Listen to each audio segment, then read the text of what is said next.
kami dari Fakultas Hukum tanda tangan, kemudian Bapak Kadip, terima kasih, dan tim, dan kemudian Pak Wadek 1, dosen-dosen. Terima kasih Bapak atas kunjungannya, silaturahmi kita.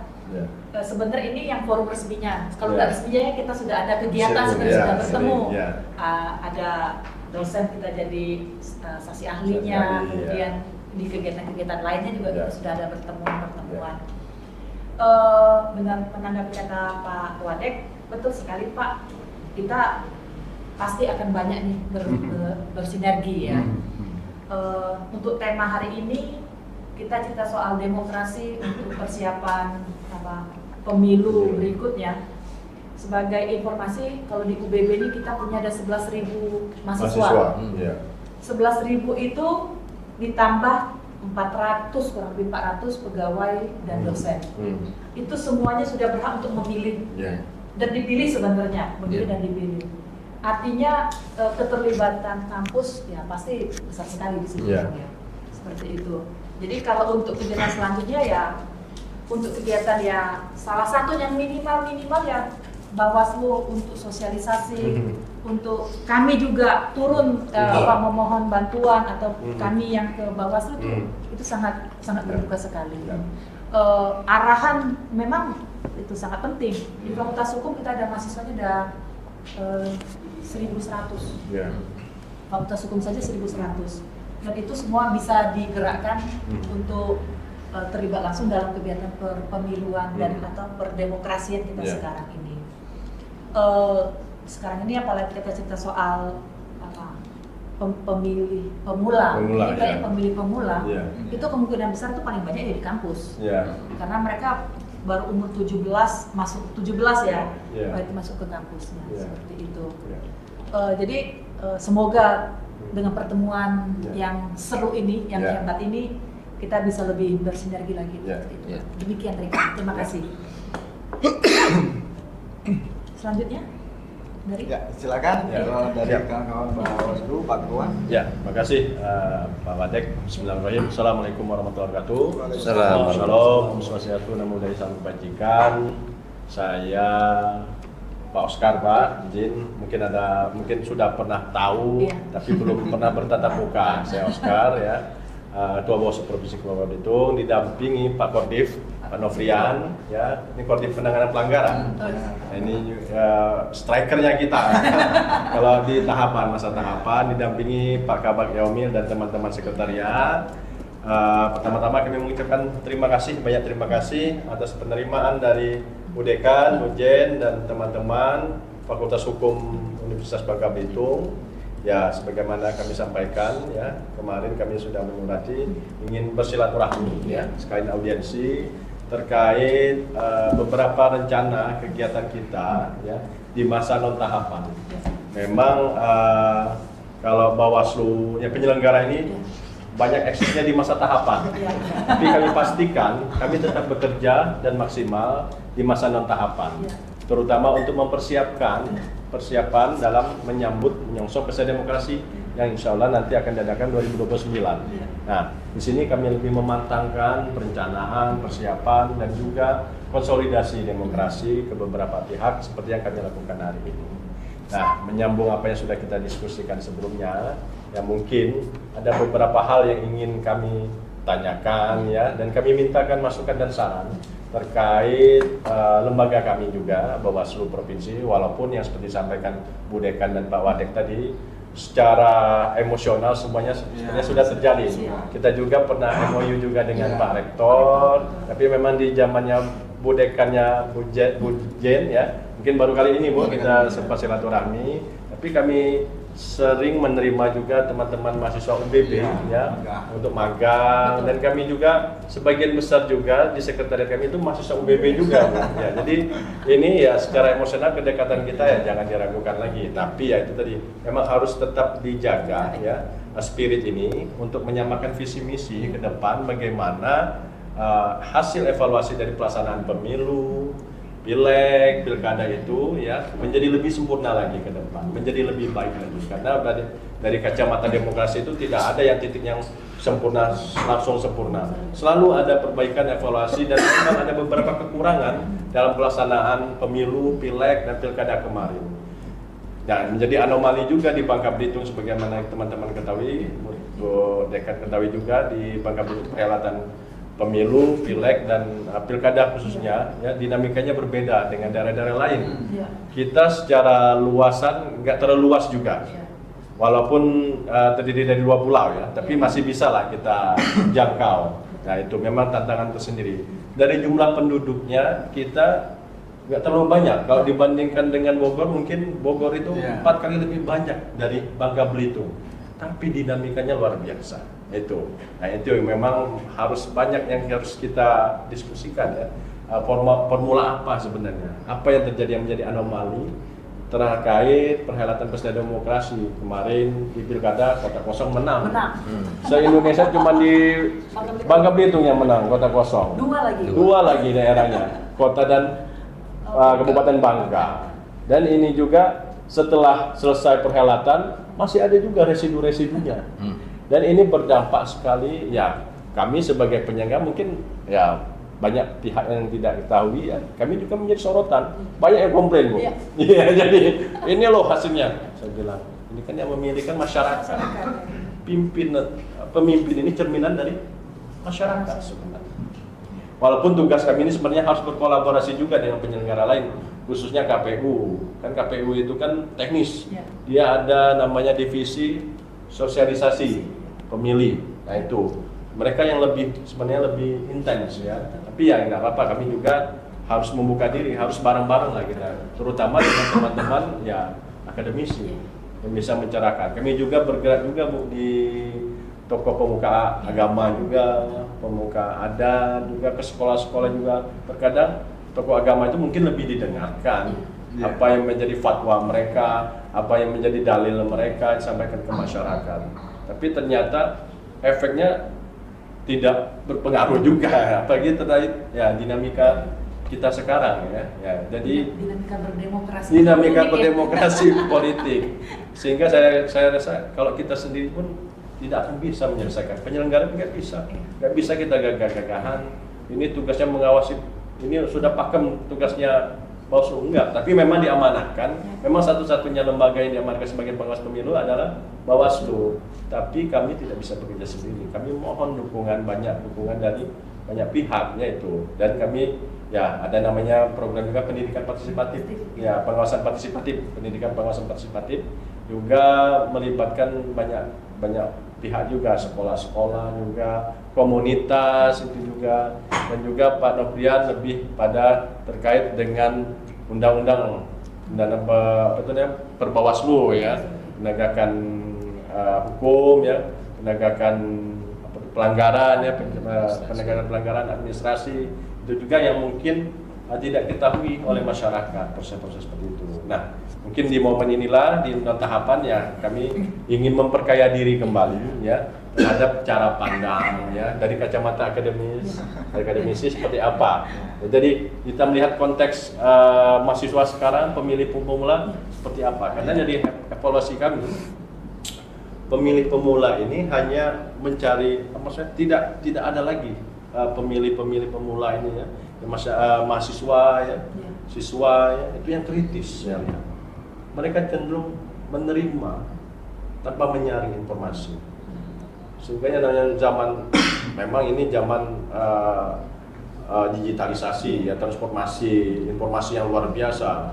Tapi tidak ada lagi mereka berpikir kritis. Itu yang menyebabkan mereka tidak berpikir kritis dan cenderung banyak menerima ya, tanpa ya kalau kita lihat ya post-truth ya, post-truth ya, memang ini kan zaman post-truth saya lihat. Dan ya kita bisa merasakan oh hasilnya memang seperti ini, yang kita alami memang seperti ini, dan ini kami harapkan menjadi perubahan yang lebih baik di tahun 2029 di perhelatan konteks pesta demokrasi.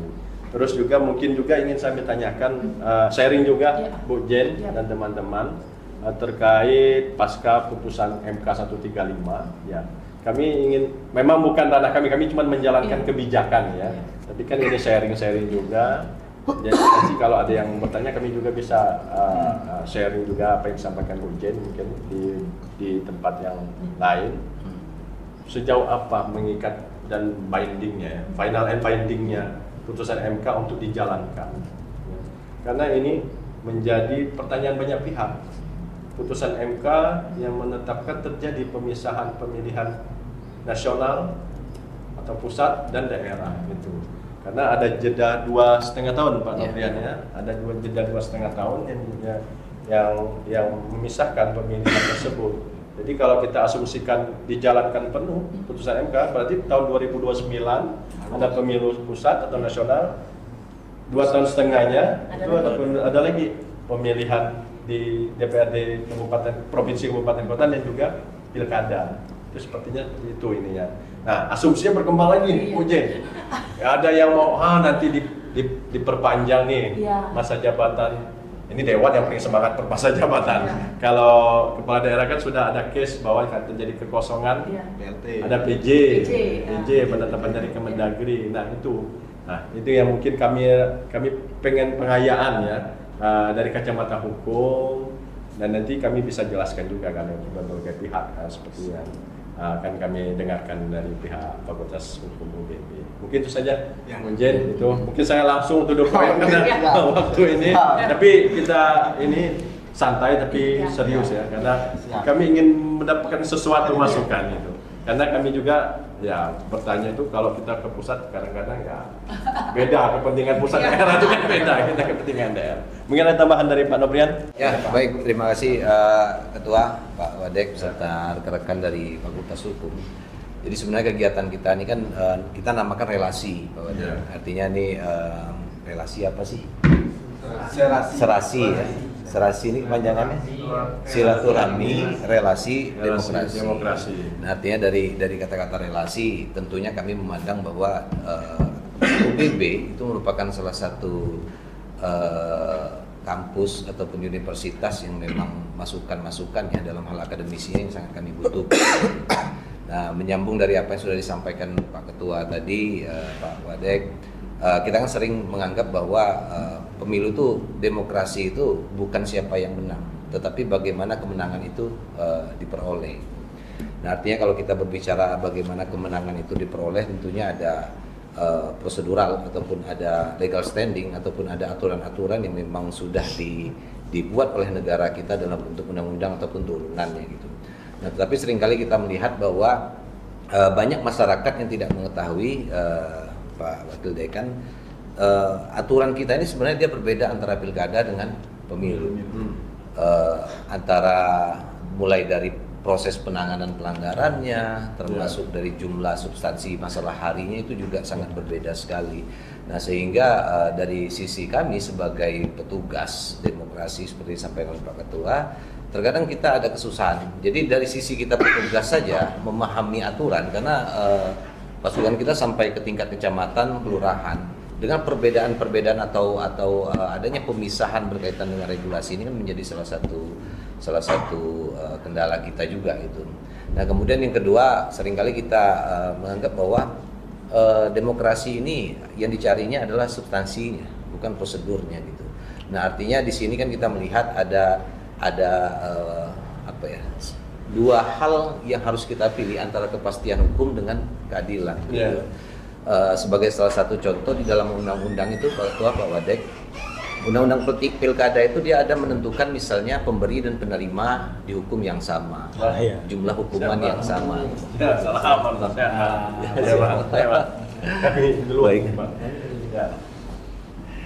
Baik, kita lanjutkan.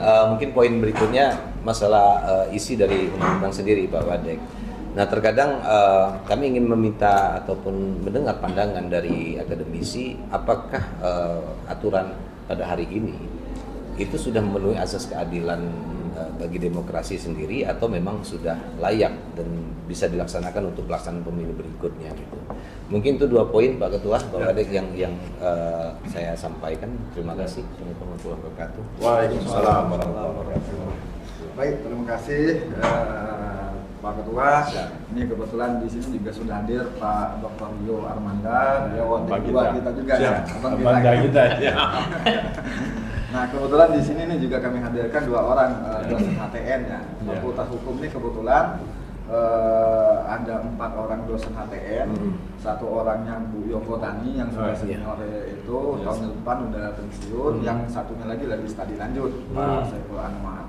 Nah yang 2-nya masih tersisa ini ada Pak Rahmat Robuan dan Pak Donis ya. Mungkin langsung saja ke Pak Rahmat Robuan atau Pak Donis untuk menanggapi dari sisi hukum tata negaranya. Silakan Pak Rahmat Robuan. Baik, terima kasih Pak Wadek. Izinnya Pak Donis ya, Pak Rio, izin Pak Rio ya. Baik, Assalamualaikum warahmatullahi wabarakatuh. Waalaikumsalam warahmatullahi wabarakatuh. Bapak, Pak Oscar dan Pak Novian dan Bapak yang saya hormat ya. Perkenalkan saya Rahmat Robuan. Mungkin kalau sebelumnya kita belum pernah ketemu, tapi setidaknya sebenarnya sudah pernah ketemu. Mungkin lupa mungkin wajahnya. Baik, terkait dengan temanya tadi serasi ya. Serasi. Sangat tepat sih kalau ngomongin tentang serasi ya. Karena memang bagaimanapun ketika kita bicara tentang demokrasi itu pilarnya itu ya salah satunya dari perguruan tinggi. Khususnya negeri, khususnya di sini perguruan seperti itu. Kenapa perguruan tinggi itu menjadi pilar yang sangat utama? Karena di perguruan tinggi itulah kita merupakan agent of change sebenarnya. Bagaimana kita mengubah sosialitas masyarakat yang memang paradigmanya itu perubahan sosial itu sangat cepat. Tadi Pak Oscar bilang bahwa sekarang kita masuk ke masa post-truth, jadi itu memang benar. Karena memang sangat cepat informasi itu tersebar, transformasi informasi yang luar biasa. Masyarakat bisa dikatakan khususnya di Bangka Belitung ini mungkin belum siap dalam menghadapi perkembangan informasi yang begitu cepat tadi. Ini sebenarnya merupakan isu yang berkembang sudah lumayan lama ya, karena kita mengalami perubahan digitalisasi ini sejak mungkin 10 atau 15 tahun yang lalu. Tapi sekarang mulai berkembang begitu pesatnya di saat era yang saat ini. Nah, ada beberapa catatan, saya akan menjawabnya satu persatu Pak ya. Jadi pertanyaannya banyak ini, udah kayak sidang tesis ini. Kalau kita perhatikan di sini, pertama yang menjadi catatan kami adalah terkait dengan dinamika demokrasi di era digitalisasi ini, Society 5.0. Ini memang menjadi problema yang sangat luar biasa ya. Tapi kalau kita perhatikan, kita juga memiliki hal-hal yang mungkin bisa dikatakan sisi positifnya dulu. Kita akan membicarakan sisi positifnya dulu. Di era demokrasi ini ada beberapa catatan saya untuk masalah sisi positifnya. Pertama, kita perhatikan partisipasi itu meningkat meskipun bukan dalam data pemilihnya. Partisipasi di sini meningkat itu adalah ketika kita melihat bagaimana kehidupan digital itu, sosial media, orang saat ini dengan mudahnya untuk menyampaikan aspirasinya. Ini wujud demokrasi juga. Bahwa menyatakan adanya peningkatan partisipasi meskipun belum partisipasi yang dalam wujud nyata. Misalnya seperti ke TPS, kalau itu masalah data, apakah masih banyak golput atau tidak. Tapi paling tidak di sini pendidikan demokrasi itu sudah mulai berakar sampai dengan tingkat-tingkat masyarakat tingkat bawah. Kemudian di samping itu juga ada kebebasan berpendapat tadi. Meskipun kebebasan berpendapatnya kita ketahui sendiri ya, kadang bablasan juga. Nah ini yang mungkin agak sulit juga ketika kita dihadapkan dengan para buzzer dan lain sebagainya, karena nanti akan menjadi pertentangan yang sangat luar biasa antara kebenaran maupun hal-hal yang bisa dikatakan sebagai hoax.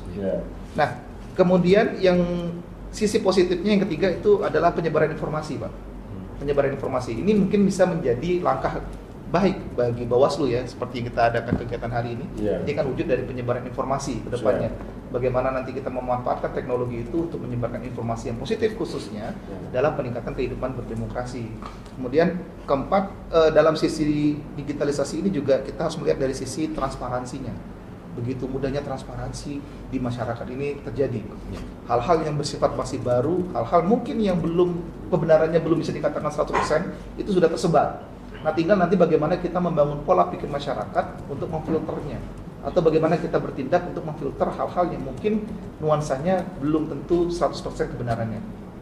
Dan yang terakhir, nah ini yang mungkin hal baru, tapi ini mungkin harus kita jalankan dan harus kita hadapi, yaitu kita memasuki masa e-demokrasi. Jadi demokrasi bukan lagi seperti secara langsung dan sebagainya. Demokrasi sudah tidak bisa kita bendung. Ini sudah terjadi. Mungkin kalau kita perhatikan yang kita fokuskan, enggak dong, demokrasi kita masih one man one vote, nyoblos itu di pas pemilihannya. Tapi kalau kita bicara tentang pranya atau paskanya atau dengan masa seperti ini, itu demokrasi itu tetap berjalan. Nah itu bagaimana nanti peran semua pihak, termasuk Bawaslu khususnya, perguruan tinggi dan seluruh masyarakat itu harus menghadapi demokrasi ini agar menjadi hal yang bisa meningkatkan demokrasi itu sendiri, khususnya di Indonesia, wabil khusus di Bangka Belitung. Tapi tidak bisa dipungkiri ketika kita dihadapi dengan hal baru, hal-hal negatif itu pasti akan menyertainya. Kalau kita perhatikan ya, data catatan saya itu yang pertama pastinya adalah kabar-kabar hoax. Ini tidak bisa dipungkiri ya. Bagaimana masyarakat kita sifatnya bukan responsif, tapi lebih mengarah kepada sifat reaktif.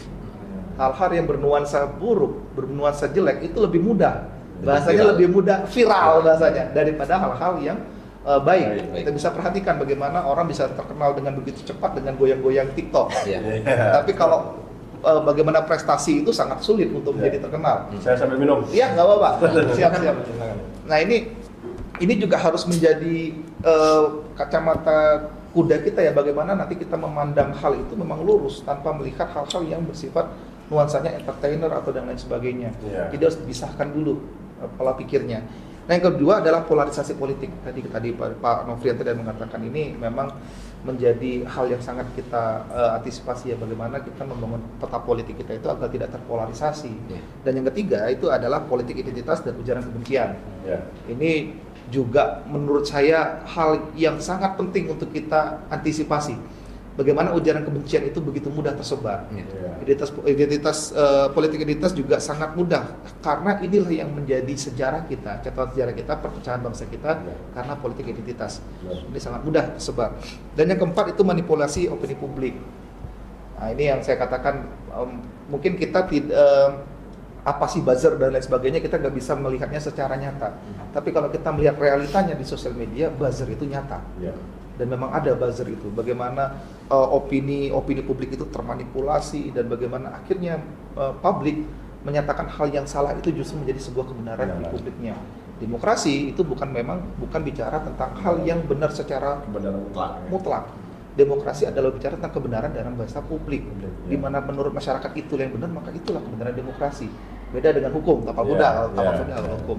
Nah yang kelima adalah menurunnya diskusi publik. Ini tadi Pak Oscar juga ngomong ya benar, kita juga tidak bisa memungkiri dari Pak Reko, mungkin Pak Donis, Pak Rio, kita pun menghadapi masalah yang sama ketika dihadapkan dengan para mahasiswa. Dengan begitu mudahnya tinggal mengetik, muncul semua jawaban. Kita lihat ketik AI itu sangat luar biasa. Bahkan mungkin dosen sama AI dihadapkan face to face belum tentu bisa menang. Nah, tapi di balik itu semua ada satu yang kita masih miliki sebagai manusia, yaitu hati nurani. AI tidak punya itu. Nah, bagaimana kita bisa membangun kolaborasi pemikiran kita sebagai manusia dengan meningkatkan kualitas dari segi etik dan morality. Itu mungkin yang bisa kita pertahankan dan bisa kita perkuat dalam menghadapi digitalisasi seperti ini. Nah, kemudian terlalu panjang, langsung aja ke putusan MK ya Pak ya. Putusan MK 135.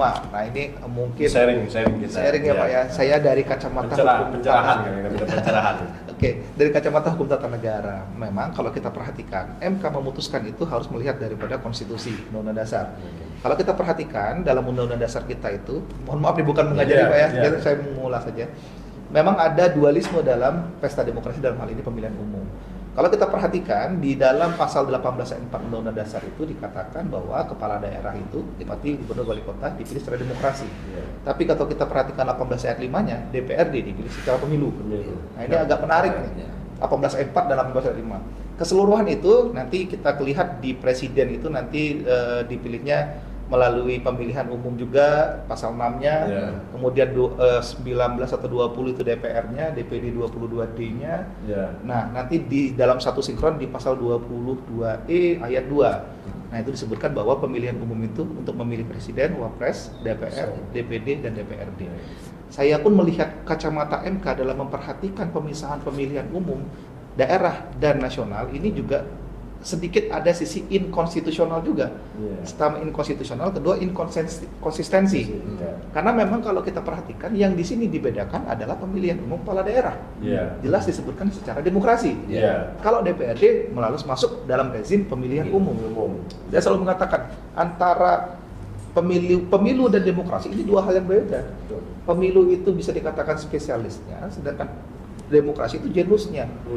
Semua kita itu merupakan pemilu demokrasi. Pemilu itu sudah pasti demokrasi, tapi tidak semua demokrasi itu adalah pemilu seperti itu. Nah, tapi kalau kita perhatikan putusan itu sudah final and binding juga kalau kita lihat dari sifat putusan MK. Artinya apa? Negara wajib untuk mengikuti putusan MK itu karena sudah dikatakan bahwa itulah putusan yang sudah konstitusional sesuai dengan amanat konstitusi. Karena MK itu punya salah satu fungsinya adalah the interpreter of the constitution. Jadi dia bisa menginterpretasikan konstitusi. Apa kata MK itulah kata-kata dari konstitusi. Nah, oke, di balik itu semua tantangan dan yang kita hadapi adalah bagaimana kita menjalankan pemilu yang dualisme seperti ini. Tadi di muka sudah di Pak Oscar juga mengatakan ini nanti enak di DPRD nih, 2,5 tahunnya bagaimana?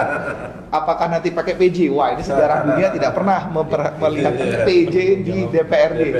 Perwakilan. Senator PJ belum pernah di dunia.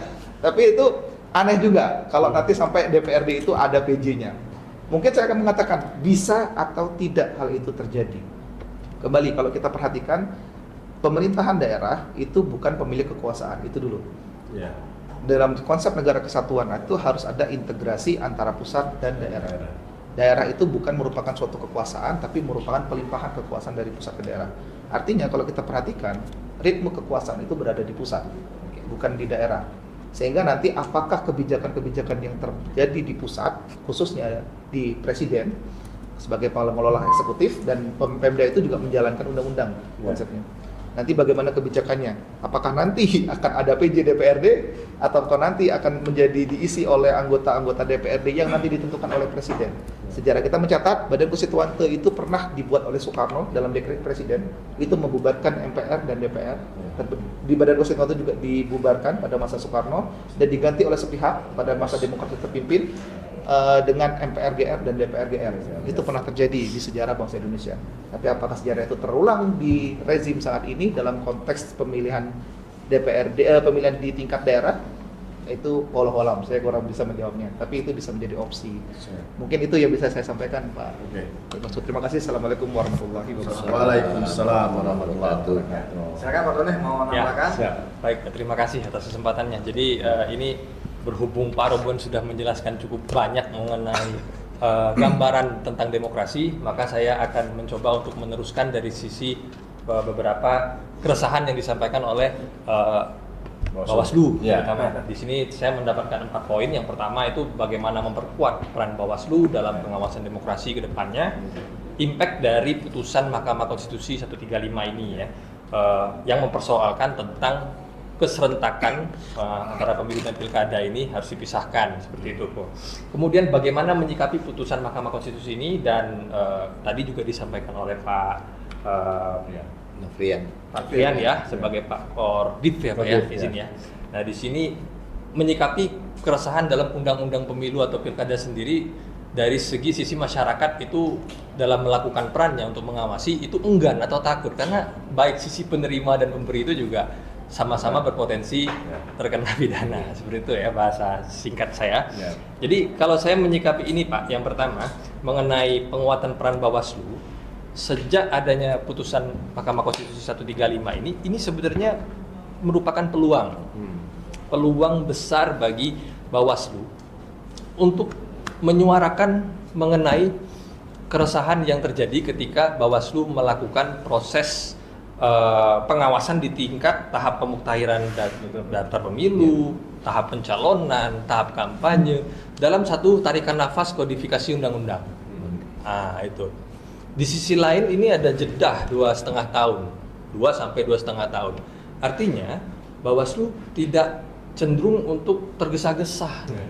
Nah, jadi ketika proses pemilu itu dipisahkan juga di pilkadanya, proses pemilu pengawasannya akan lebih efektif tuh. Nah, peluang positifnya di situ Pak, meskipun kita sendiri ada banyak hal juga yang negatif ya, tapi saya mengkaji dari sisi positifnya. Dari segi hak dan kewenangan, kalau kami membahas HTN itu pasti nggak jauh-jauh dari hak dan kewenangan.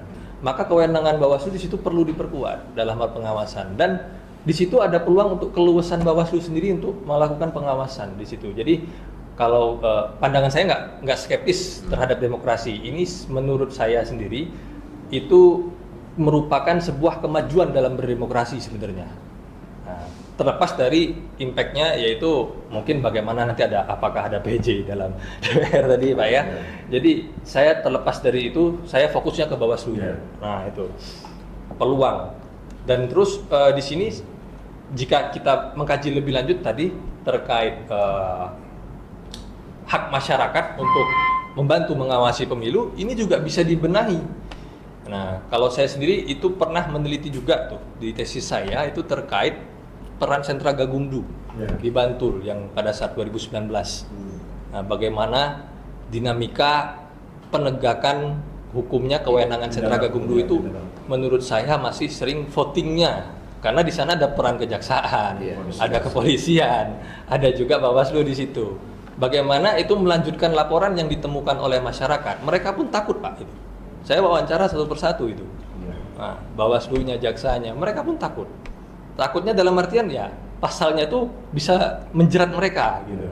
Nah, baik dari temuan ada sekitar belasan seperti itu, dan sifatnya akhirnya apakah itu bisa dilanjutkan ke tahap selanjutnya, itu voting, kesannya voting.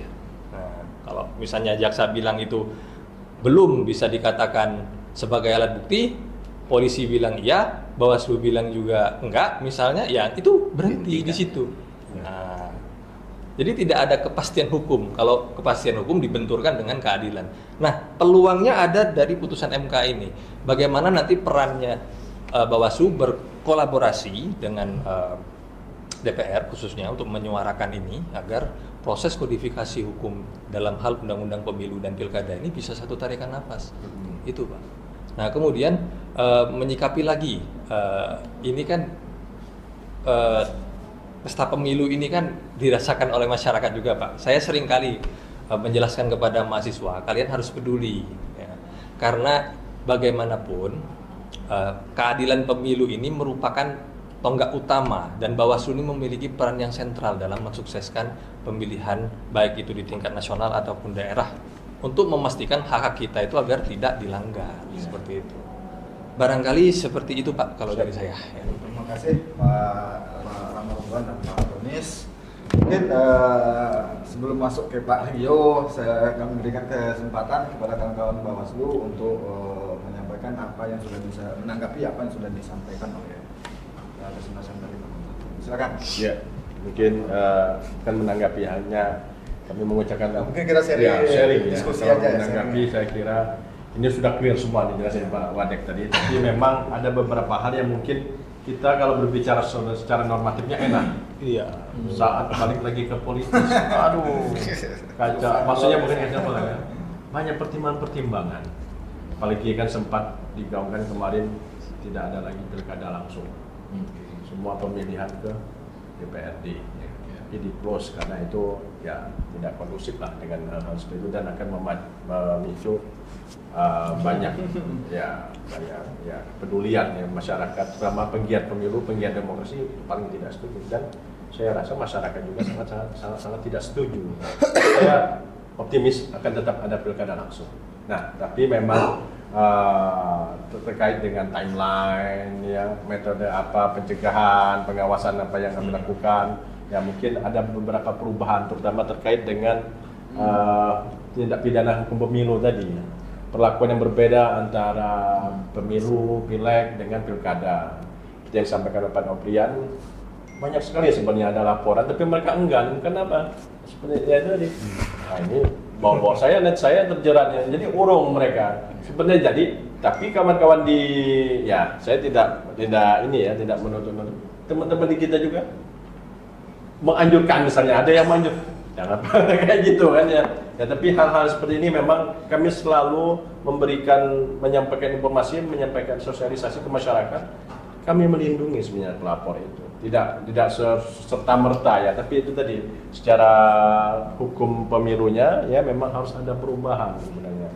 Jangan sampai memberatkan salah satu pihak, terutama dibebankan ke masyarakat, karena masyarakat tidak ikut kontestasi Pak. Iya.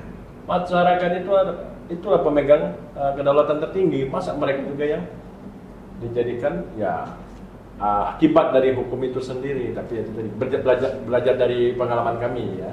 Tapi sejauh ini alhamdulillah di Bangka Belitung penegakan tindak pidana kami selesaikan semua, tidak ada yang menjadi PR, semuanya kami tindak lanjuti ya.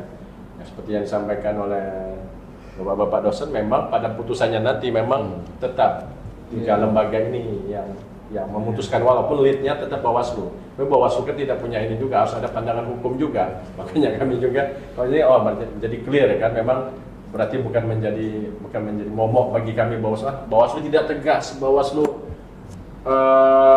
lemah, Bawaslu ya tidak ada taringnya ya banyak. Tapi memang hal-hal seperti itu yang harus disampaikan masyarakat. Itu dari kacamata akademisi pun memang mengakui seperti itu, ada kelemahan gitu. Nah itu memang ini menjadi spirit lah bagi kami dan mungkin menjadi feeding ya buat kami juga yang menyampaikan ke RI nanti kalau ada masukan ya seperti ini dari kacamata ini. Tentunya setiap daerah itu berbeda-beda. Iya. Malahan di NTT itu banyak yang naik perkaranya pengadilan di NTT ya. Karena mereka mungkin kulturnya berbeda di sana. Ngegas lah ya mungkin ya ininya teman-teman di sentra kalau kita kan beda pendekatan dan juga beda keberanian orang yang di sana sini juga beda kan ini kulturnya. Mungkin itu, makasih sekali ininya pencerahannya tadi. Ada yang mau rasa ya. Silakan, ada yang mau ditambahkan? Ya, ada. Paling harapannya mungkin harapan kita bersama lah ya. Karena kita ketahui masalah RUU pemilu ini kan sempat booming. Ya. Kemudian terjadinya pergolakan Ya. di masyarakat. Kemudian ini menjadi redup kembali karena pertimbangan mungkin terjadinya konstelasi pada waktu itu gitu. Nah, tetapi memang kami melihatnya sebenarnya RUU pemilu itu bukan hanya melihat pada kepentingan dari legislatifnya, masalah parliamentary threshold ataupun permasalahan perpanjang atau tidaknya gitu. Kita berharap bahwa RUU pemilu itu tetap terjadi, tetapi kepada hal-hal yang substansi dari pelaksanaan itu sendiri gitu. Karena bisa dibayangkan nanti ada pemisahan, kita menggunakan dua undang-undang di dalam satu wilayah gitu kan, kita juga agak membingungkan gitu. Nah, kedepannya juga kita berharap bahwa ada masukan dari akademisi ataupun dari penggiat demokrasi berkaitan bahwa RUU pemilu ini yang mengangkat ke permukaannya bukan masalah kepentingan dari elit saja, tetapi kepentingan masyarakat itu lebih ditonjol dari kacamata masyarakat. Ya. Karena akademisi pun saya lihat di penggiat pemilu juga terpecah juga saya lihat. Paradigmanya, ya Bang Rio mungkin karena Bang Rio ini aktivis juga. Iya itu. Silakan Pak Rio. Saya paling ini ya, karena baru tadi datang, saya lebih menyorotnya gini. Kalau seandainya penguatan di sentra Gakumdu itu, Bang Oscar, Bang Rian, bahwa kalau saya melihatnya sentra Gakumdu itu kan itu perwakilan dari beberapa instansi, salah satunya kepolisian, kejaksaan, gitu. Hari ini saya melihatnya sekedar nama, ya sentra Gakumdu ini diwakili oleh polisi, terus juga kejaksaan, ya hampir kalau saya melihatnya tidak ada rapat lah ya. Harusnya kan itu ada rapat rutinitas terkait dengan bulanan, karena di saat mereka menjadi sektor Gakumdu mewakili institusinya masing-masing, itu harus ada rapat yang terukur. Terus juga di situ ada nominal honor yang cukup besar, honor sektor Gakumdu itu cukup besar. Artinya sektor Gakumdu itu harus tidak hanya mendapat laporan saja, tapi setidaknya mereka aktif begitu. Bawaslu aja sampai ke titik paling bawah itu ada perwakilannya, jadi setiap kelurahan, kecamatan ada, bahkan sampai ke desa. Gitu.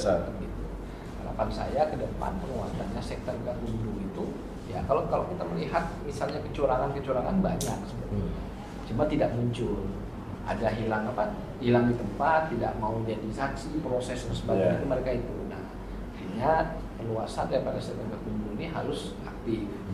Harus berbanding lurus juga terkait dengan honor yang diterima. Ya.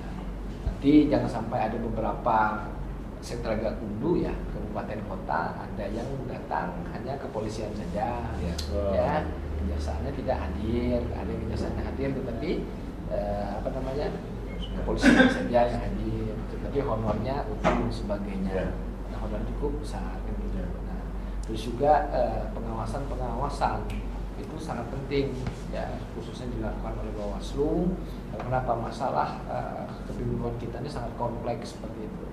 Walaupun KPU sudah menjalankan tugasnya, pengawasan harus juga dilakukan oleh Bawaslu yang secara sistematis juga turun ke lapangan gitu, seperti itu. Nah, itu saja sih kalau penguatan dari saya. terus juga terkait dengan perubahan-perubahan yang undang-undang sebagainya, dilema kita ya. Dari pusat juga hari ini yang kemarin langsung, balik lagi tidak langsung dan sebagainya. Artinya kan itu membingungkan masyarakat.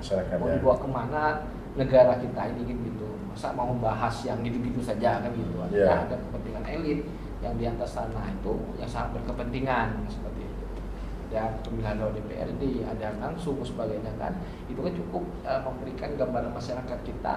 Akhirnya orang malas harus ke pemilih sebagainya. Jadi tentang masyarakat menggunakan hak pilihnya juga ada pertimbangan itu. Dan kita dari segi administrasi juga melihatnya kok negaranya berubah-berubah, kok aturannya berubah-berubah kan di situ. Padahal itu hal yang berubahnya itu awalnya langsung, tidak langsung berubah lagi dan sebagainya. Mudah-mudahan dari Bawaslu ya dari KPU juga selalu memberikan pencerahan-pencerahan juga kepada masyarakat kan. Terus juga terkait dengan akademisi juga bisa dilibatkan. Terus juga sekarang ini banyak lagi komunitas-komunitas sekarang kan, pengawas-pengawas eksternal sekarang ini kan, artinya itu membangun hal yang positif terhadap proses demokrasi kita seperti itu. Itu sudah Terima kasih Pak Rio. Kita ada tambahan dari Pak Donis? Ya dari saya cukup sih Pak untuk tanggapannya. Ya mungkin feedback dari Bang Rio itu juga sebenarnya yang menjadi perasaan kami di Bawaslu ya. Tapi kami kalau untuk Gakumdu ya itu menjadi koreksi juga Bang Rio, karena memang kembali lagi karena ini kan tripartit ya, 3 lembaga besar ya, dan tidak ada ekosektoral juga di sana karena memang kami tidak bisa memutuskan sendiri walaupun leadnya di kami Bang Rio. Tapi belajar dari pengalaman kemarin ya, kalau di provinsi ya Bang Rio ya.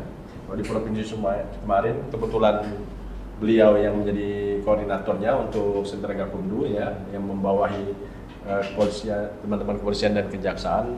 Alhamdulillah kami kompak lah, kompak, dan memang semua laporan itu kita proses Bang, kita tindak lanjuti. Bahkan kita ada yang waktu kemarin pengalaman sharing Bang, laporan itu masuk dini hari, kita tungguin. Jadi itu memang jadi tugas kita. Kan kita juga kan bekerjanya penuh waktu ini. Bukan separuh waktu tapi penuh waktu, dan ini menjadi memang tanggung jawab kita. Nah, kalau yang Bang Rio sampaikan itu menjadi koreksi kami juga, nanti kami akan evaluasi juga, terutama ke teman-teman penyelenggara Bawaslu ya yang di tingkat kabupaten kota juga, karena belajar dari kemarin kan ada pilkada ulang. Nah, mungkin di situ juga banyak sekali laporan yang sementara time limitnya sangat singkat kemarin. Kan ada batas kadaluarsanya juga laporan, dan ditambah juga padat ya, dipadatkan waktunya di pilkada ulang kemarin, dan memang hal-hal seperti ini mungkin yang menjadi ya ini harusnya lebih dipikirkan dalam melakukan perubahan undang-undang pemilu, bukan hanya tataran yang elitnya saja terkait dengan berapa masa lama jabatan, nanti apakah ini bisa dilanjutkan atau tidak, atau ini siapa penggantinya. Hal-hal itu yang menurut saya itu teknis, tapi substansinya apakah pesta demokrasi ini berdampak ya enggak ke masyarakat ya enggak, sebagai pemilik kedaulatan tertinggi ya, gitu. Dan kita belajar ini ya selalu mengevaluasi untuk menjadi yang lebih baik lagi. Ya gitu. Mungkin tambahan gini lah berkaitan dengan sentra Gakumdu, Pak Rio ataupun Pak Doni. Memang sebenarnya sentra Gakumdu ini kan merupakan pola penanganan khususnya di tindak pidana yang memang sebenarnya pola Gakumdu ini kan pola yang terjadi di tahun-tahun 2017 itu. Sebelumnya Bawaslu itu memang mereka aktif apabila terjadi hasil pengawasan, kemudian mereka langsung melaporkan kepada SPK. Nah, tetapi semenjak adanya peraturan bersama, kemudian ditambah dengan Perbawaslu terbaru yang mengatur tentang penanganan tindak pidana, artinya walaupun undang-undang pilkada atau pemilu kan walaupun dia sifatnya lex specialis derogat generali, tetapi fungsi penyelidikan dan fungsi penuntutan itu tetap berjalan gitu. Nah, artinya Bawaslu itu dalam koridornya mengawasi, kemudian hasil pengawasan itu masuknya kepada penyelidikan dan penuntutan. Memang di lapangannya sering terkendala, pertama di undang-undang itu sebenarnya sudah menyebutkan bahwa penyidik baik dari kepolisian atau kejaksaan itu memang dia dibebas tugaskan dari kegiatan yang lainnya dan fokusnya kepada pemilu ataupun pilkada gitu. Tetapi memang kita melihat kondisi pada hari ini karena ini bentuknya 5 tahunan, yang biasanya kawan-kawan penyidik kita mereka mempelajari tentang pidana umum tiba-tiba harus 5 tahun dan proses pergantian mereka harus langsung memahami pidana pemilu ataupun pilkada gitu. Nah ditambah juga Bawaslu cukup aneh juga, mungkin sama dengan KPU gitu Pak Ketua. Terkadang yang memegang hukum penanganan pelanggaran itu bukan berarti dia harus sarjana hukum gitu. itu menjadi problem. Contoh saya dari tahun 2017 di penanganan pelanggaran, tapi saya sarjananya ekonomi begitu Pak. Dan ini sebenarnya menjadi PR juga kan. Artinya apakah perlu penempatan the right man on the right place gitu. Dan kita juga mendapatkan informasi, tapi ini belum menjadi suatu kepastian gitu Pak Dokter, bahwa menjadi penyelenggara itu modal awalnya adalah pengalaman.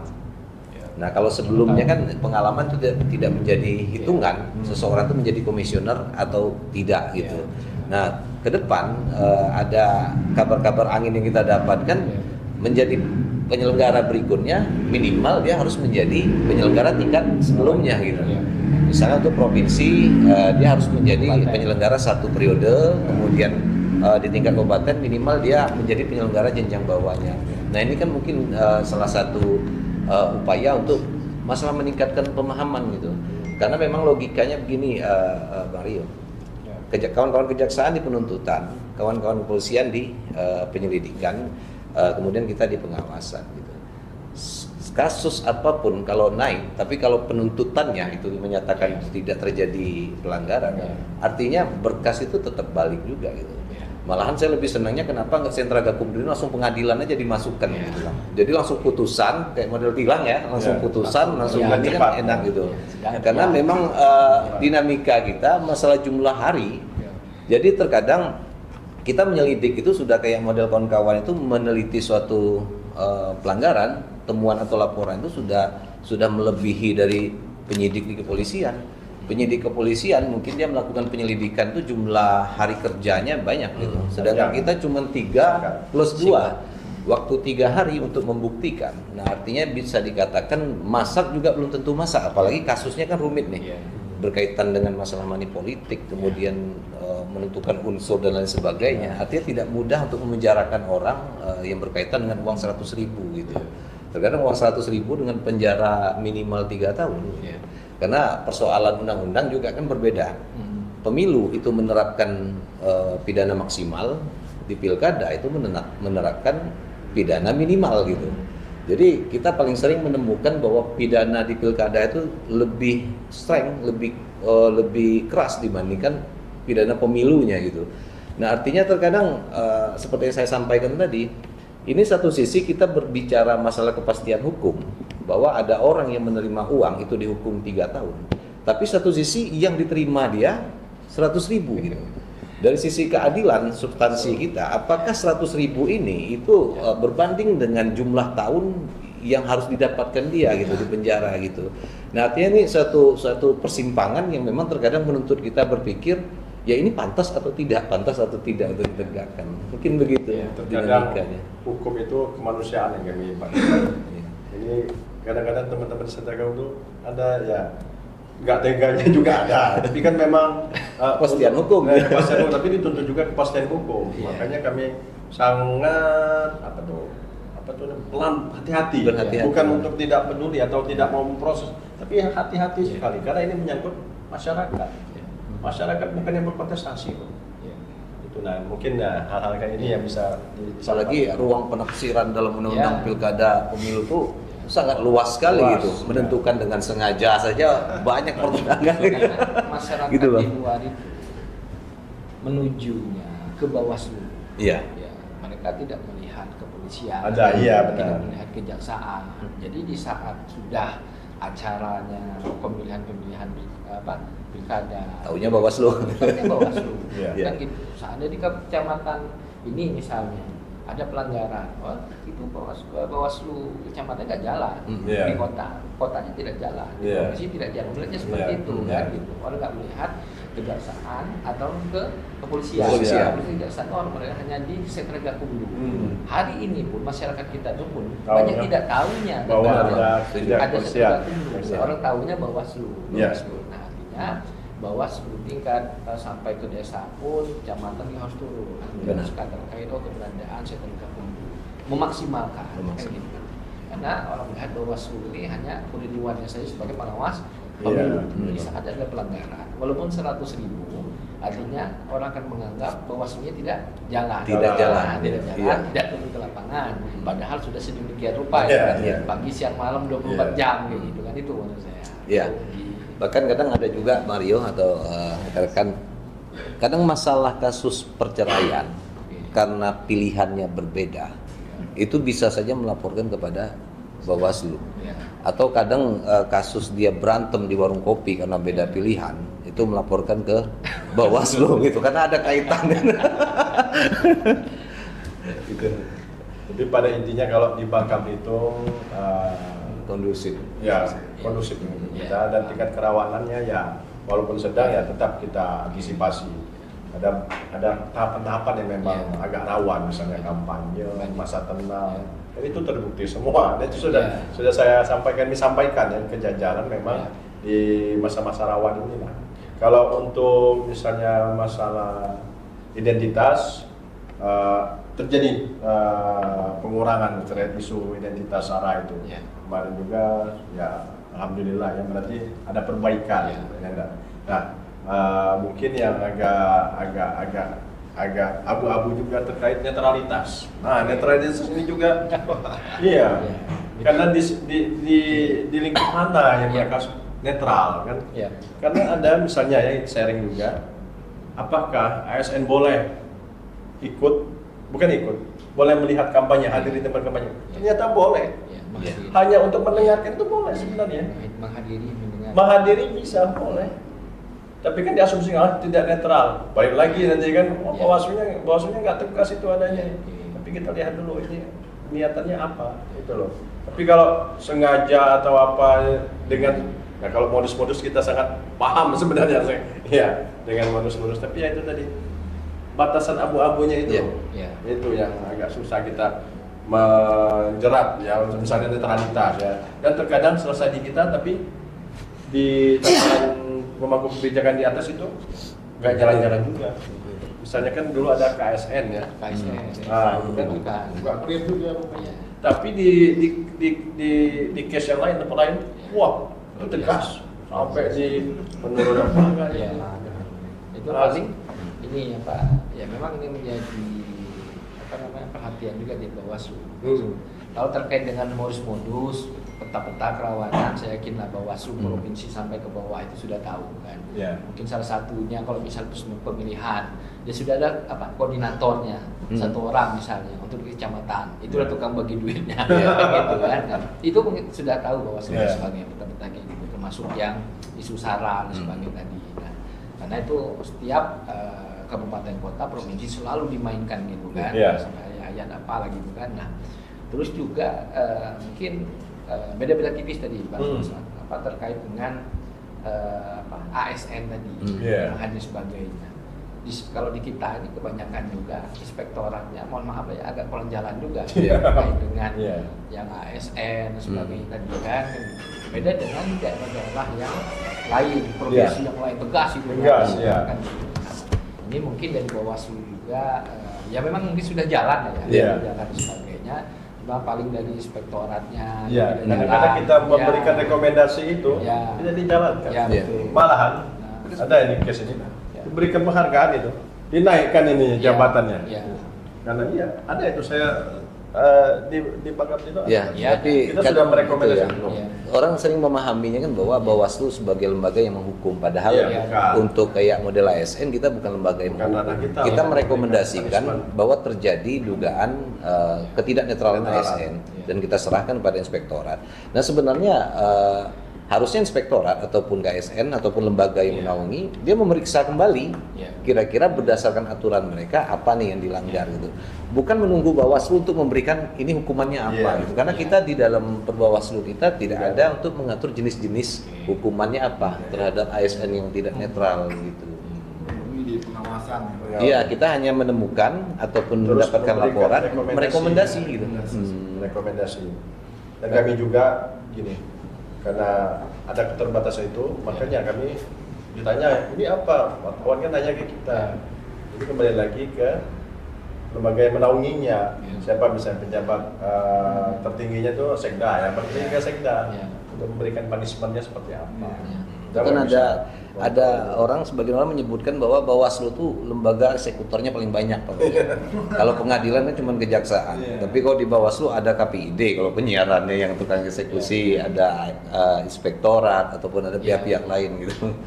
Karena dia menyebut seperti itu. Paling itulah nanti di Bawaslu. Kalau saya kan narsum juga nih Bang, Siap, di Bawaslu kan, misalnya di Bawaslu Selatan, di Kabupaten Bangka. Saya belum pernah narsum untuk yang ASN itu, khususnya pejabat-pejabat itu perlu dari Bawaslu. Karena apa? Hampir setiap pemilihan kita itu seluruh yang punya jabatan-jabatan ini bermain semua, kan gitu. Khususnya yang terkait ya keberpihakan. Kalau terpilih, kan? Kalau tidak terpilih mungkin mager dulu kan, gitu kan. Nah ini menjadi juga paling ya saya yakin kalau Bawaslu kan sudah sering rapat lah ya, yang rapat internal dengan Pemda dan sebagainya kan. Tapi terkadang rapat-rapat itu kan hanya mereka hadir, tetapi tidak menindaklanjutinya di bawah. Buktinya salah satu rekomendasi dari Bawaslu yang tidak ditindaklanjuti. Kan rekomendasi itu seakan-akan apa gimana? Macam ompong juga kan gitu. Capek-capek, Oscar kan dengan kawan-kawan kan gitu. Saya mengklarifikasi ke teman-teman wartawan sebenarnya. Karena memang harus ada ketegasan dari ranah birokrasinya. Kan tampuk pemimpinan di birokrasi kan paling tinggi sekda. Malahan jadi menjadi momok, jadi malah menjadi ini nggak apa-apa, malah dapat penghargaan naik jabatannya. Itu ranahnya berbeda birokrasi. Kalau kita tetap secara kota semuanya apa yang diamankan undang-undang berbawaslu itu kita jalankan. Kalau Bawaslunya jalan Bang, cuma kan memang terkait dengan apa namanya, kalau dari segi Bawaslu jalan, cuma di bawahnya itu yang tidak jalan. Nah, sedangkan ini kan terkait dengan pengawasan, KPU-nya penyelenggara, terus masyarakat itu selalu melihatnya KPU loh, wah ada beres ini KPU, Bawaslu kan gitu. Kenapa? Bawaslu masyarakat kita melihat soal pengawasan harus ditindak, itu ranahnya Bawaslu. Jadi sudah tidak ada yang lagi. Nah itu. Itu aja sih. Masih ada lagi Pak? Mungkin itu saja yang dapat kami sharing ya, dan kami terima kasih banyak sudah ada feedback, tanggapan dan masukan.